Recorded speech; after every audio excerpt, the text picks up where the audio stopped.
राम राम जी दोस्तों, क्या हाल है सभी के। आई होप कि आप सब बिल्कुल ठीक होंगे। तो दोस्तों आज मैं आपको दिखाने वाला हूँ बहुत ही शानदार रेसिपी मूंगफली और गुड़ के माध्यम से।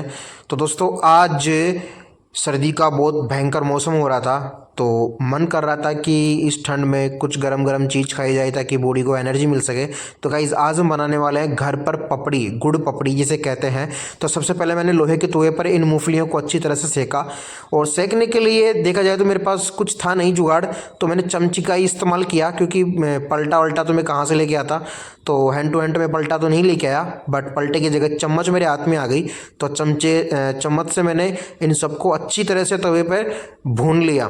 तो आप देख सकते हो बिल्कुल ब्राउन कलर की हो चुकी है मूंगफली, और डार्क ब्राउन होते होते बिल्कुल ब्लैक कलर की हो जाएगी, बिल्कुल काली काली। ये देखिए बिल्कुल सिक चुकी है, मतलब पूर्ण रूप से सिक चुकी है। तो सबसे पहले इनको सेकने के बाद हम क्या करने वाले हैं कि इनके दाने निकालेंगे, क्योंकि हैंड टू हैंड तो इनका दाना मैं निकाल नहीं सकता, बिकॉज इसको थोड़ा ठंडा करना पड़ेगा। तो सबसे पहले मैं इसको तवे से उतार कर एक थाली के अंदर निकाल लेता हूँ, और 5 से 7 मिनट इसको मैं ठंडा होने के लिए रख दूंगा। क्योंकि ठंडा होने के बाद क्या है कि सीखी हुई मूंगफली के जो दाने होते हैं उनका स्वाद ही अलग कुछ होता है, मतलब अलग ही स्वाद हो जाता है उनका।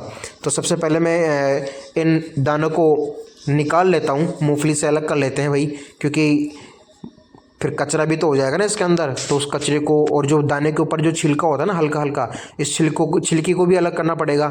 तो ये दाने वाने सब मैंने निकाल लिए हैं, और अब मैं क्या करने वाला हूँ, इन दानों के ऊपर जो छिलका है इस छिलके को मैं निकालूंगा सबसे पहले हथेली से, मतलब जिसको मोरना बोलते हैं। तो हथेली से रगड़ के और इनको साफ़ करूंगा मैं। और अभी तो ऐसे फूंक मार के मैंने कचरे वचरे को तो निकाल दिया, और जो बैग बाकी रह गया था उसको मैं इस तरह से, देखिए भाई, हाथ से मरोड़ कर इसको मैं पूरे अच्छी तरह से पूरी तरीके से मैं इसे पूरे कचरे को निकाल दूंगा साइड में, ताकि इनके ऊपर कोई भी कचरा ना रहे। और एक आध रह जाएगा तो उसको मैं फिर धीरे धीरे एक एक दाने को उठा उठा के फिर अलग करेंगे उसके छिलके को। तो गाइस इस वीडियो में बने रहिएगा, बहुत ही शानदार रेसिपी बनने वाली है, और बहुत ही शानदार, मतलब बहुत ही स्वादिष्ट बनेगी। जो चीज़ बनने वाली है अपनी गुड़ पपड़ी, वो बहुत ही शानदार बनेगी, बिल्कुल हाइजेनिक तरीके से। ऐसे नहीं मार्केट में जो चीज़ लेके आते हैं वो अनहाइजेनिक तरीके से बनती है, अशुद्ध तरीके से। उनको बिल्कुल मतलब साफ सफाई का कुछ ध्यान नहीं रखते हैं। बट हम यहाँ पे होम मेड गुड़ पपड़ी बनाने वाले हैं घर पर।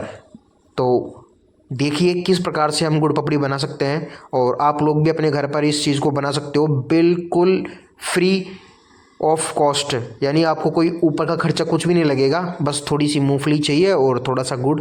तो मैंने 250 ग्राम गुड़ के अंदर ही ये चीज़ बनाने की कोशिश की है, और कुछ दाने नीचे गिर गए थे साफ़ करते करते, तो उनको भी उठा लिया। और बाकी जो कचरा था, छोटा छोटा बारीक बारीक दाने, जो टूटे हुए कचरा था, दानों का टूटा हुआ कचरा था, उस कचरे को भी मैंने निकाल दिया है फूंक मार मार के सबको। तो हमारा ये बिल्कुल दाना बिल्कुल रेडी हो चुका है। तो चलिए दोस्तों, सबसे पहले मैं क्या करने वाला हूँ कि गैस पर कढ़ाई को चढ़ाकर कढ़ाई के अंदर मैं डालने वाला हूँ गुड़। और उस गुड़ को, 250 ग्राम गुड़ को पिघालने के लिए सबसे पहले मुझे चाहिए थोड़ा सा पानी। तो मैंने हल्का सा आधा कप पानी डाल दिया था इसके अंदर, और गुड़ को अच्छी तरह से बिल्कुल मिक्स कर दिया मैंने, ये देखिए।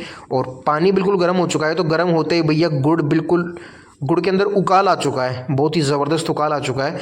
तो हम इसको इसी तरह से हिलाते रहेंगे जब तक कि गुड़ अच्छी तरह से गाढ़ा नहीं हो जाए, यानी कि जो पानी डाला था वो पानी जल ना जाए। और पानी जलने के बाद ये बिल्कुल शहद की तरह ठाढ़ा हो जाएगा, बिल्कुल गाढ़ा हो जाएगा, शहद की तरह हो जाएगा ना, बिल्कुल गाढ़ा गाढ़ा। अभी क्या है कि सर्दी का टाइम है, तो जैसे मैं उसको उतारूंगा तो उतारने से पहले ही ये बहुत मतलब टाइट हो जाएगा, जमने लग जाएगा सर्दी के अंदर। इस वजह से मेरे को जो काम भी करना होगा वो फटाफट फटाफट करना होगा, जल्दी जल्दी। और आप लोग भी करो तो फटाफट जल्दी जल्दी करना, बिकॉज गुड़ को क्या है कि थोड़ी देर भी रख देते ना अपन, तो बहुत जल्दी ठंडा हो जाता है वो। और ठंडा होने के बाद जम जाता है गुड़, वापस उसी कंडीशन में आ जाता है। तो ये देखिए भाई, बिल्कुल पानी वानी जल चुका है, और मात्र अब चाशनी बची है हमारे पास गुड़ की, जो कि बिल्कुल शहद की तरह हो गई है। तो अब वक्त हो चुका है इसको मूंगफली के दानों में डालने के लिए। तो चलिए इस ठंडे चाशनी को हम डालेंगे गुड़ के मिश्रण के साथ मूंगफली के दानों के अंदर। तो चलिए मैं डाल रहा हूँ इसको अब मूंगफली के दानों के अंदर। लेकिन सबसे पहले ये देख लीजिए कि अब मैं किस प्रकार से इसको उतारूंगा, क्योंकि भाई ये गर्म है। तो सबसे पहले हमें चाहिए एक कपड़ा, और ये देखो कितना ठाड़ा हो गया है, बिल्कुल ठाड़ा। लेकिन गाइस मार्केट से जो गुड़ लेके आते हैं ना उसके अंदर केमिकल होते हैं, देखिए किसे कैसे पीला पीला रंग है इसका। लेकिन जो रियल गुड़ होता है ना उसका ऐसा कलर नहीं होता। लेकिन अब क्या कर सकते हैं, हम मिलावट से हम कहीं बच नहीं सकते। तो ये थोड़ा गर्म था, इस वजह से मैं इसको कपड़े से पकड़ रखा है। और कढ़ाई को एक हाथ से पकड़ने में तकलीफ़ हो रही थी, तो मैंने अपनी वाइफ को बोला कि वो पकड़े मोबाइल को, तो उसी ने पकड़ रखा था काफ़ी देर से। बट ये देखिए भाई, थाली में डालते ही गुड़ बिल्कुल गाढ़ा होना स्टार्ट हो चुका है। और इसको मिलाते मिलाते मतलब ये इतना टाइट हो गया था कि मेरे से मिलाया नहीं जा रहा था। तो मैंने क्या किया, इसको पहले तो अच्छी तरह से मिला लिया, थोड़ा थोड़ा जैसे तैसे कर आके। उसके बाद जब ये टाइट, ज़्यादा ही टाइट हो गया, तो इसको फिर से मैंने गैस के ऊपर गर्म किया, थोड़ा सा फिर से गर्म किया। और एक जो मेरे पास एक ढक्कन था छोटा गोल साइज़ का, इस ढक्कन के अंदर मैंने इसको डाल दिया।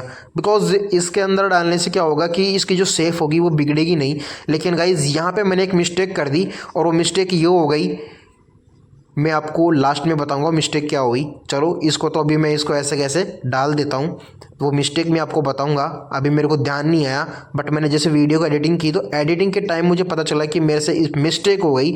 और वीडियो के एंड में पता चलेगा कि क्या मिस्टेक हुई थी मेरे से, तो वो चीज़ आप मत करना। तो चलिए मैंने इसको अच्छी तरह से ये कर लिया है, बिल्कुल सेफ के अंदर डाल लिया है, ढक्कन के अंदर गोल। तो इसको थोड़ा सा मैं गर्म करूँगा ताकि फिर से ये सेट हो जाए। तो हल्का सा मैंने गर्म किया, और फिर इसको मैं ठंडा होने के लिए कहाँ लेके जाऊँगा, कूलर के सामने। बिकॉज़ अभी मेरे पास पंखा तो है नहीं, तो पंखा में क्या है कि कूलर को चलाऊँगा, कूलर के सामने इसको रखूँगा, ताकि कूलर के सामने रखने से क्या है कि फटाफट ये ठंडा हो जाए और सेट हो जाए। तो गाइज़ मैं लेके जा रहा हूँ इसको कूलर के सामने। लेकिन उससे पहले ही देखिए भाई कितनी शानदार दिख रही है, और वैसे टेस्ट में भी बहुत अच्छी है, मैंने टेस्ट करके देखा था। तो ये आ चुका है कूलर, और कूलर के सामने मैंने रख दिया है गुड़ की पपड़ी को। और गुड़ की पपड़ी को यहाँ पर रखने के बाद गाइज़ मैं आप लोगों को पहले जो गलती करी थी मैंने, वो गलती में अब आपको बता देता हूँ कि क्या गलती करी थी। कि जब मैंने इसको इस ढक्कन के अंदर निकाला था, तो मैंने इसके बेस के नीचे, यानी कि इसको डालने से पहले मैंने इसके नीचे कोई ऑलिव ऑयल या फिर गर्म घी कुछ लगाया नहीं। इस वजह से ये देखिए भाई, मेरे जब इसको निकाल रहा था ना मैं, तो मुझसे निकली नहीं, ये चिपक गई, नीचे चिपक गया ये। तो मेरे को इसको नीचे कुछ लगाना चाहिए था, ऐसी चीज़ जिसके ऊपर से इसको इसके बेस को मैं से हटा सकूं। वैसे इसको जब मैंने टेस्ट करके देखा तो बहुत ही टेस्टी लगी, बहुत ही शानदार थी, और हाइजेनिक तरीके से बनी हुई है, घर पे होममेड थी। तो आप भी मकर संक्रांति पर इसको बनाओ और खाओ। और लेकिन लास्ट के अंदर इस चीज़ को याद रखना कि नीचे कुछ ऐसी चीज़ लगाना जिससे कि निकल सके। बाकी मिलते हैं नेक्स्ट वीडियो में।